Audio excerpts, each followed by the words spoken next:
Les décisions dont voici la substance ont sanctionné la séance du Conseil des ministres de ce mercredi 12 juin 2024, présidée par le chef de l'État, M. Patrice Talon.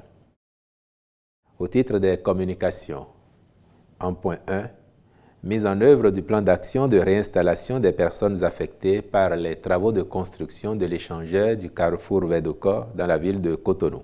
La libération des emprises en vue de la réalisation de ce projet, destiné à améliorer les conditions de mobilité dans la ville, a mis en évidence quelques constructions, terrains et installations diverses frappés de servitude de reculement. Il ressort des travaux du comité dédié que 190 personnes en sont affectées et ont été recensées dans le périmètre concerné pour être éligibles à l'indemnisation. En approuvant le rapport soumis à son appréciation, le Conseil a instruit les ministres qui assurent la conduite du dossier de veiller à la prise en charge des intéressés et à la libération effective du champ des travaux. En point 2. Contractualisation pour l'extension des travaux de dragage pilote de Dokloboué à la Bouches-du-Roi dans la zone du lac Aémé et ses chenaux.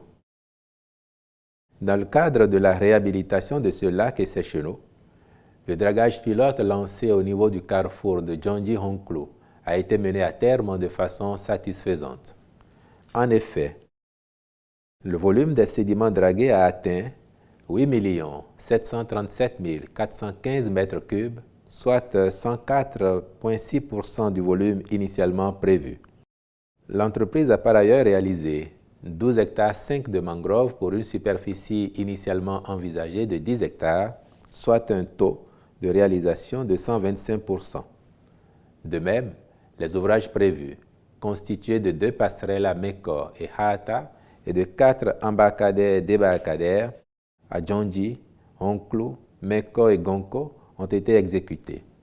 2 réserves biologiques de repeuplement naturel du plan d'eau en défense de pêche et des étangs piscicoles ont également été construits.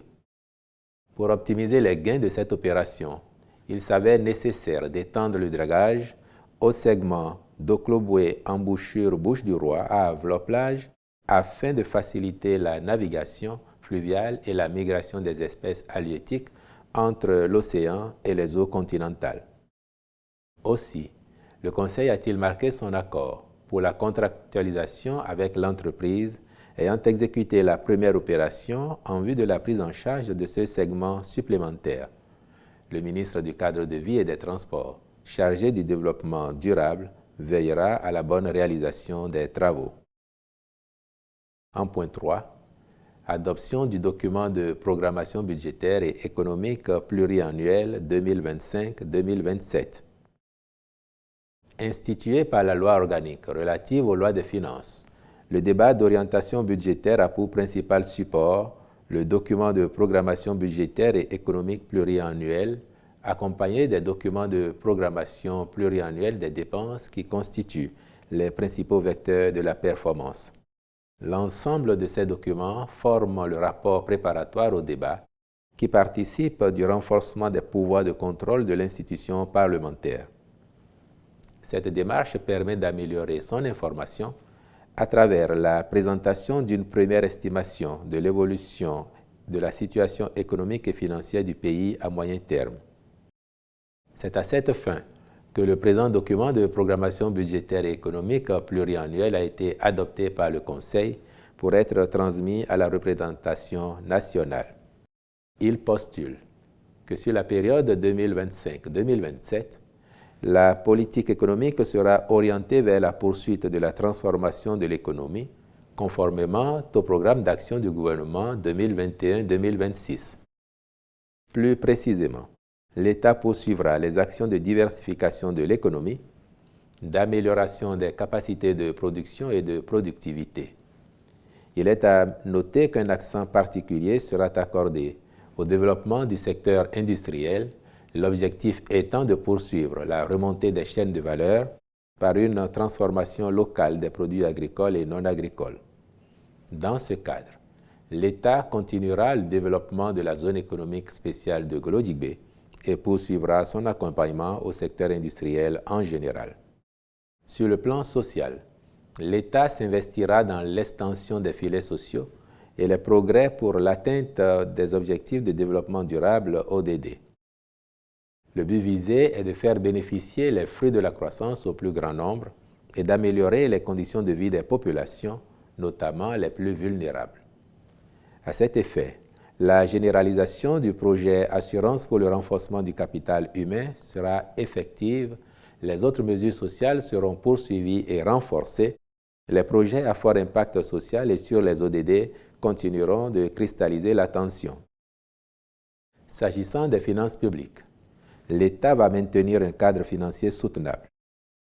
Pour ce faire, un accent sera mis sur la bonne conduite de son programme économique et financier avec le Fonds monétaire international FMI, dont les revues à date se sont soldées par la réalisation de tous les critères de performance et des repères structurels.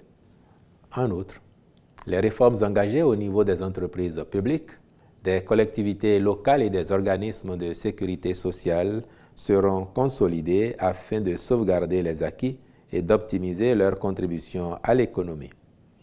Enfin, l'ensemble des interventions de l'État se fera de manière à préserver la viabilité de la dette et la soutenabilité des finances publiques.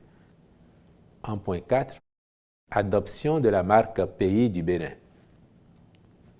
Notre pays dispose non seulement de multiples atouts économiques, touristiques, artistiques, culturels, naturels, sportifs, numériques et éducatifs, mais aussi d'un potentiel remarquable qu'il convient de valoriser dans le cadre de la dynamique de sa promotion touristique en cours. Aussi, le gouvernement a-t-il convenu d'instituer une marque pays. Les études et consultations menées ont permis de retenir la promesse de la marque « Un monde de splendeur ». En effet, dans un environnement mondial concurrentiel, la mise en place d'une telle marque permet de se différencier des autres nations en adoptant une stratégie de promotion distinctive. La présente initiative a donc pour objectif de renforcer l'attractivité du Bénin et de le promouvoir comme destination touristique de premier plan, aussi bien à l'échelle nationale qu'internationale. Elle vise notamment à faire de la marque pays une plateforme de promotion des attractions touristiques du Bénin, attirant de ce fait un flux accru de visiteurs internationaux. Créer une identité visuelle forte et promouvoir les valeurs et les richesses du Bénin en contribuant à renforcer le sentiment d'appartenance des citoyens béninois envers leur pays. Contribuer à attirer les professionnels qualifiés et les talents internationaux en projetant une image attractive du Bénin pour accroître la compétitivité du pays sur le marché mondial. Renforcer, à travers une marque pays forte et bien positionnée, la confiance des investisseurs envers le Bénin, tout en mettant en avant les opportunités commerciales et les secteurs d'excellence du pays, favorisant ainsi les investissements étrangers et les exportations. Le ministre du Tourisme, de la Culture et des Arts, en lien avec le ministre de l'Économie et des Finances, prendra les mesures nécessaires à la vulgarisation du logotype ainsi que la marque du pays. En point 5, agrément au Code des investissements. Dans le cadre de la réalisation de son projet de mise en place d'une unité intégrée moderne d'élevage avicole pour la production de poussins d'un jour dans la commune de Toribosito, la société EOA Agrippa Bénin SA a sollicité et obtenu le bénéfice des avantages du régime B du Code des investissements au regard des retombées du projet pour l'économie nationale et des nombreux emplois qui en découleront. L'effectivité du projet permettra aux acteurs de la filière avicole de s'approvisionner sur place en poussins d'un jour, limitant ainsi les importations massives observées jusqu'ici. En point 6, approbation des modalités de réalisation et d'exploitation du projet de construction du complexe immobilier Kangezo. Le projet du complexe immobilier de Kangezo prévoit la construction de 460 logements sous forme d'appartements de type F4 de standing varié. Il s'agit notamment de 208 appartements de type A avec une superficie habitable de 83 m² 98, 156 appartements de type B avec une superficie de 178 m² 21, 84 appartements de type C avec une superficie de 231 m² 68, 12 appartements de type D avec une superficie de 323 m² 64, le tout doté d'un centre commercial, des aires de jeux et piscines, ainsi que d'espaces verts. Pour favoriser sa mise en œuvre dans de brefs délais, les diligences menées ont déjà permis de sélectionner diverses entreprises pour les missions de maîtrise d'œuvre complète, de contrôle technique, d'études d'impact environnemental et social, y compris le contrôle et le suivi. En vue de la réalisation des travaux proprement dits, le Conseil a marqué son accord pour la contractualisation avec une société spécialisée, puis instruit les ministres concernés de veiller à leur bonne exécution.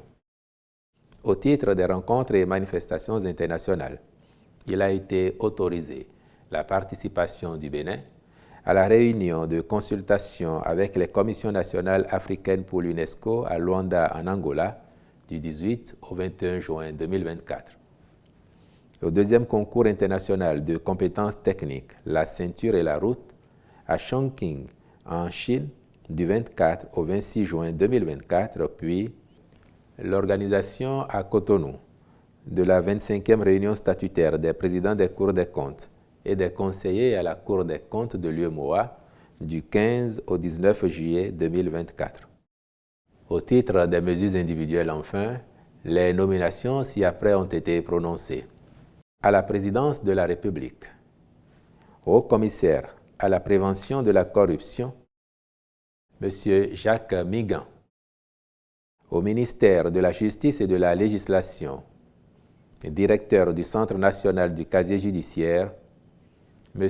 Kokou Agbezungue Bernardin Houyovi, secrétaire général adjoint du Conseil supérieur de la magistrature, cumulativement avec ses fonctions actuelles, M. Kokou Lana William Carmen Kodjo Pakpassou, je vous remercie.